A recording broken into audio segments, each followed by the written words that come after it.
c'est que l'État nous donne un statut. Et mettre en un statut, c'est-à-dire c'est bien que je vous demande de réduire encore le nombre. Non, c'est encore beaucoup. Non, écoutez, c'est pas beaucoup. C'est beaucoup. Non, c'est pas beaucoup. Revenir à une heure. Non, ce n'est pas à nous de revenir à une heure. C'est à vous d'abord.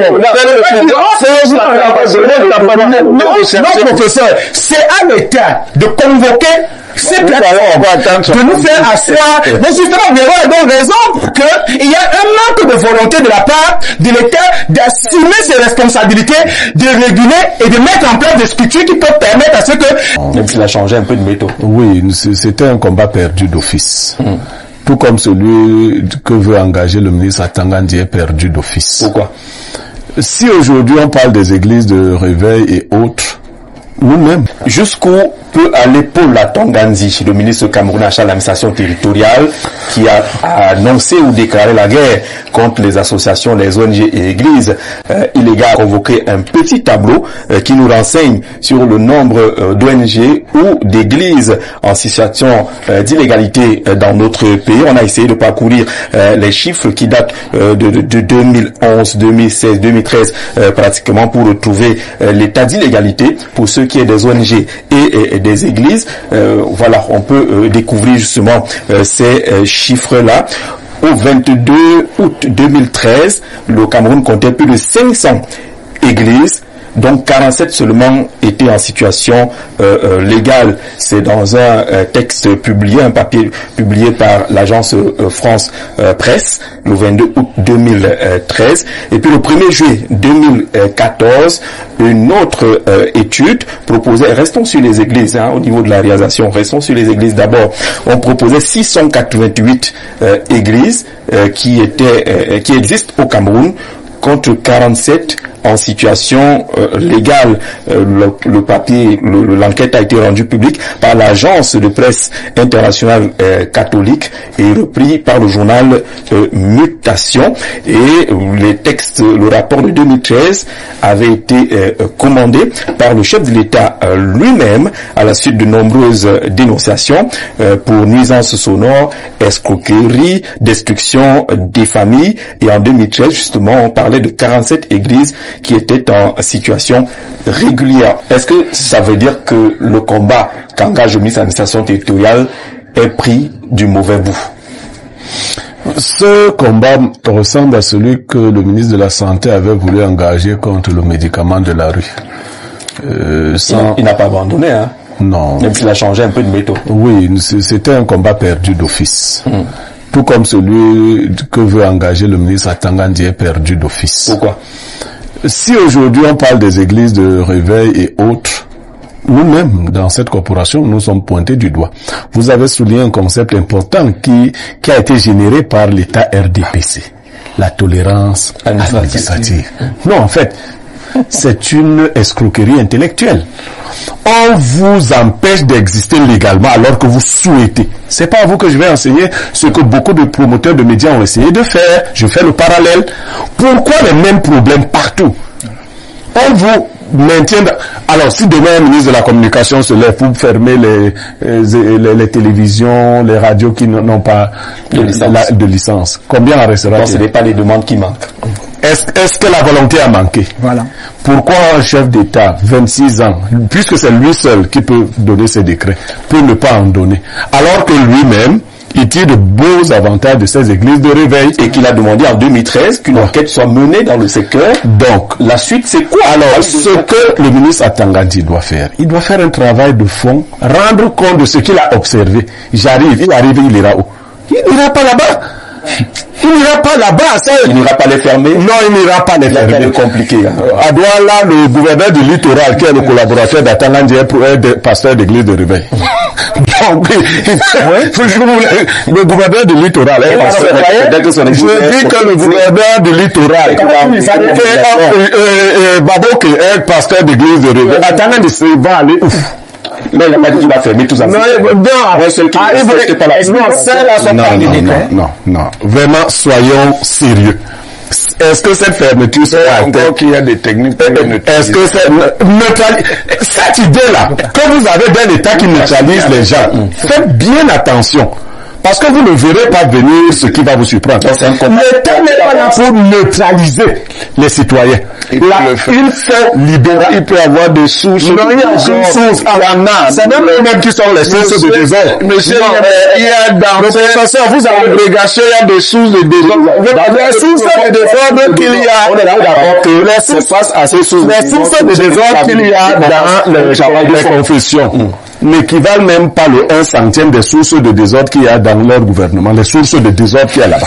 Donc, il faut qu'ils neutralisent ça, c'est de la défiance alors. Vous prenez ça comme vous voulez. Donc, il n'ira pas là-bas, ou il ira dans des églises à tête chercheuse. Parce que la plupart de ces églises qui sont vraiment structurées ont des gourous qui donnent des ordres à un niveau qui est supérieur au sien. Ben, il n'ira pas là-bas. Ce qu'on a indiqué ici, c'est que le problème, comment le régler? Puisqu'il est quand même établi que si on parle de nuisances sonores, c'est une réalité. Si on pense par des destructions familiales, c'est également Jean-Jacques, ce sont des délits. Vous permettez que qui venaient contre les vaccins. Jean-Jacques, vous parlez là des délits de droit commun. Même lorsque ces églises seraient légales, si elles commettent des délits, elles seraient poursuivies. Le décret ne viendrait pas vous voyez qu'il y a confusion. Voilà. Même si c'est l'église catholique qui fait du tapage, il faut la poursuivre. Pas avoir le décret, mais faire des délits. Et on vous poursuit. Alors, le décret ne vous donne pas la liberté de faire des délits. Si on s'arrête sur l'aspect que vous avez évoqué, la tolérance administrative, je vais encore convoquer avec la réalisation d'affichage d'un tableau qui montre un peu l'état des lieux au-delà des églises, mais les résultats liés à cette tolérance administrative. Si vous prenez le secteur du gardiennage, les statistiques disent que 95% des sociétés de sécurité privée sont dans l'illégalité. Ce n'est pas de 2007. Moi, je viens de si on prend les agences de voyage, vous avez 86 seulement qui sont légales, comment 518 qui ont été enregistrés. Les écoles, 250 sont dans des situations d'irrégularité, mais fonctionnent.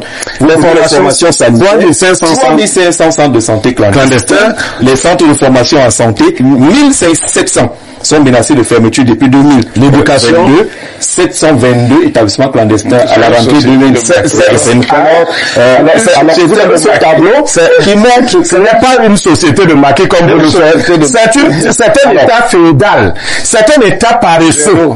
C'est ça la réalité, un état qui ne fait pas. Mais c'est pas vous faire ça d'avoir les jeunes qui sont dans la tolérance. Non. Attendez, pourquoi on n'a pas appliqué 4 promotions de magistrats? C'était la tolérance administrative, c'était le maquis, ces magistrats, ces auditeurs de justice. Alors, on dit que c'est la paresse. C'est la paresse. On retient cela. Vous voyez que M. Dumek lui-même, il est complètement impliqué, intéressé dans le dossier. Donc, je suis impliqué à ne pas observer. Pourquoi? Non, en fait, est-ce que c'est ce promoteur de l'église? Cette situation sur le tableau qu'on vient de présenter, qui montre quand même que la tolérance administrative, à un moment donné, peut devenir un problème. La tolérance administrative peut effectivement devenir un problème quand il y a une profusion de plus en plus incontrôlable. Mais c'est le tableau qu'on vient de montrer. Oui, mais c'est ce que je suis en train de dire. C'est-à-dire qu'on ne peut pas laisser non plus la profusion continuer comme ça. Il faut que l'État surveille. Maintenant, comme il y a prolifération, il faut donc faire un travail d'agrégation. D'agrégation, c'est-à-dire obliger les gens à se mettre ensemble et ensuite avancer dans la démarche de régularisation. Mais ça se complique avec le temps et avec la notion de vivrier électoral. Non, ça n'a même rien à voir. En fait, c'est quoi? C'est l'esprit de l'informel. Les magistrats voulaient être dans l'informel. Oui, ça n'a rien à voir. Les magistrats. Oui. Attendez, vous confondez. Oui, je veux que vous me le dites. Bon, je voudrais pas vous taquiner. Pour quelqu'un qui a un esprit philosophique, il faut pas faire de confusion. Je n'en fais pas. Donc, vous confondez. La dynamique souveraine, c'est une chose. La dynamique sociétale, c'en est une autre. C'est pas la même chose.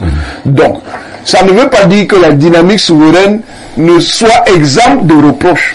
Mais ça veut dire que s'il y a des choses qui relèvent donc de problèmes là-bas, c'est différent de la dynamique sociétale. Parce que la dynamique sociétale, c'est la dynamique de base, c'est plus puissant.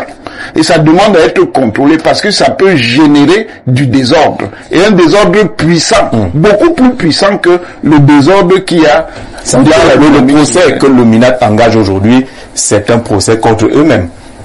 Contre eux qui ont laissé un décor de cette nature. Réguler devient plus difficile maintenant. Non. Voilà les effets pervers des systèmes libéraux. Ça veut dire que quand vous dites qu'il y a la liberté a tendance à proliférer. Et si vous ne mettez pas, quand vous mettez en place la liberté, des cadres de régulation, la liberté là devient le désordre. C'est de ça qu'il s'agit. Il s'agit donc maintenant pour l'État. Attendez, il s'agit donc maintenant pour l'État de renforcer ses moyens de régulation. Mais pour renforcer les moyens de régulation, il faut de l'élégance ferme. Ou alors de la fermeté élégante. Ça veut dire, on pose le principe de la législation et de la réglementation. 2, on appelle donc les concernés à entrer en négociation. Et on leur recommande eux-mêmes de commencer d'abord à faire le nettoyage dans leur milieu en mettant en place eux-mêmes des codes de conduite et ils reviennent donc négocier avec l'État pour que ça ne crée pas de désordre. Merci professeur d'avoir donné ce cours au ministre. Vous venez de lui dire ce que vous avez fait. Vous avez donné le cours. Vous venez de lui dire, moi je suis pas ministre de la je suis pas ministre de la je n'ai pas besoin de ce cours. Je suis pas à l'école. Mais le ministre, on va aller à l'école. Je vais commencer par l'intervention du professeur. Il a dit quelque chose d'assez important. C'est-à-dire, il y a comme une peur. Il a parlé du politique et du religieux. Il a dit, dans ces mouvements, ces églises, on constate qu'il y a des enjeux politiques. Pour paraphraser ce qu'il a dit. Voyez-vous, vous nous appelez des boutiques parce que vous vous êtes dit, vous nous avez c'est l'impression que vous donnez au Camerounais. Non, c'est pas ça. Allez-y. C'est pensé. C'est systémique. On a voulu façonner ces gens, nous autres, comme étant ceux qui n'aspirent pas à des responsabilités. C'est pour cela que quand il dit, on constate aujourd'hui qu'il y a à l'intérieur des velléités à caractère. Donc, vous croyez que je suis pas citoyen camerounais pour faire politique? Mais ça, vous vous servir de l'église. Non, écoutez un peu. Pendant que ailleurs, nous avons l'ambassadeur des États-Unis en Israël qui est un pasteur baptiste. Et vous pouvez penser que nous sommes réduits à dire Alléluia, Amen du matin au soir. Et comme nous n'avons pas... Non, écoutez, c'est justement ce que nous constatons. Et c'est pour cela que ça porte... Mais vous voulez en faire des églises. Non, vous avez entendu qui prêchait. Vous avez vu le docteur Charles Somba. Aujourd'hui, des partis politiques, même celui du pouvoir, en ont fait l'inscription sur les listes électorales un projet politique, ce qui n'en est pas un. C'est le docteur Charles Somba 2004-2011 qui commence à nous inviter que les chrétiens sont des citoyens, allez vous faire inscrire. Aujourd'hui, vous en faites tout un projet politique. Il voulait devenir président ou préfet ou je sais pas quoi, mais non. Nous avons milité pour vous, madame.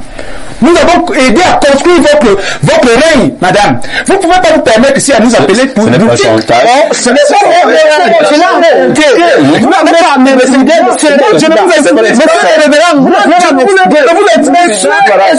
veux envoyer des boutiques. Je dis une chose assez claire. Nous avons contribué. Nous ne nous sommes jamais opposés. Nous avons contribué à bâtir ces 42 ans avec vous. Sans être... vous êtes du je parle concrètement. Lorsque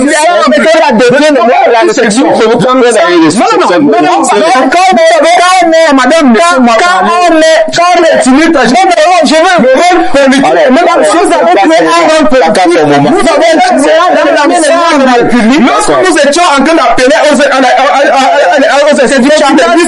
écoutez, sur les listes électorales, vous n'avez pas traité que nous sommes des boutiques.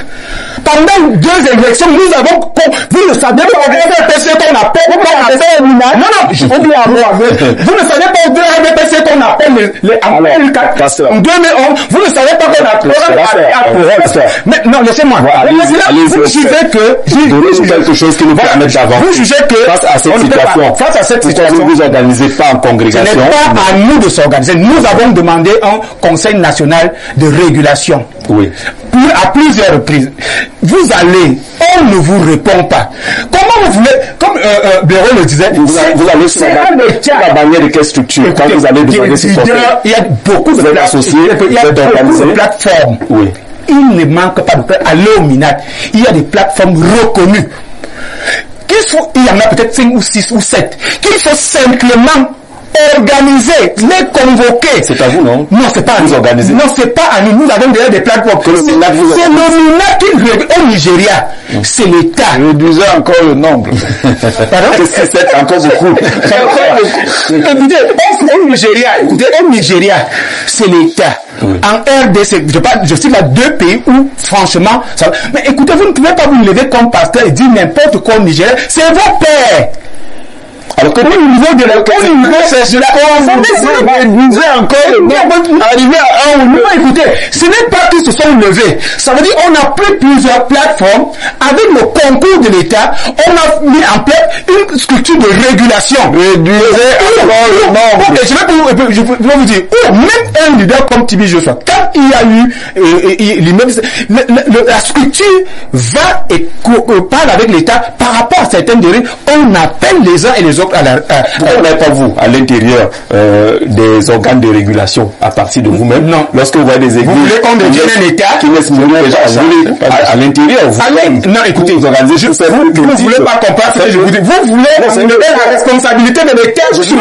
Pas du tout. Oui, on n'enlève aucune responsabilité de l'État. Oui. Je viens à vous maintenant. Oui. Pourquoi est-ce que vous ne vous organisez pas? On a dit les 6-7 plateformes, ça fait beaucoup. Ça fait un peu désordre aussi. Écoutez, vous nous réduisez si vous parlez, et pourquoi vous ne vous organisez pas pour traquer celles des églises qui sont au cœur des dérives aujourd'hui? Écoutez, à l'intérieur, dans ces différentes plateformes, il y a des règles qui sont respectées et les gens sont sanctionnés. Ce dont nous avons besoin aujourd'hui, c'est que l'État nous donne un statut. Et mettre en un statut, c'est-à-dire c'est pour ça que je vous demande de réduire encore le nombre. C'est encore beaucoup. Non, écoutez, c'est pas beaucoup. C'est beaucoup. Non, c'est pas beaucoup. Revenir à une heure. Non, ce n'est pas à nous de revenir à une heure. C'est pas vous d'abord. Non, professeur, c'est à l'État de convoquer ces plateformes, de nous faire asseoir. Mais justement, Véro a donc raison qu'il y a un manque de volonté de la part de l'État d'assumer ses responsabilités, de réguler et de mettre en place des structures qui peuvent permettre à ce que un corps de métier puisse être dignement exercé. Et au lieu de le faire, on passe plutôt à une forme soit de chantage, soit d'intimidation, avec des menaces, comme si nous étions des Camerounais de second plan, où on peut arriver un matin, on nous ramasse, on nous jette comme ça. Et, attention. D'accord.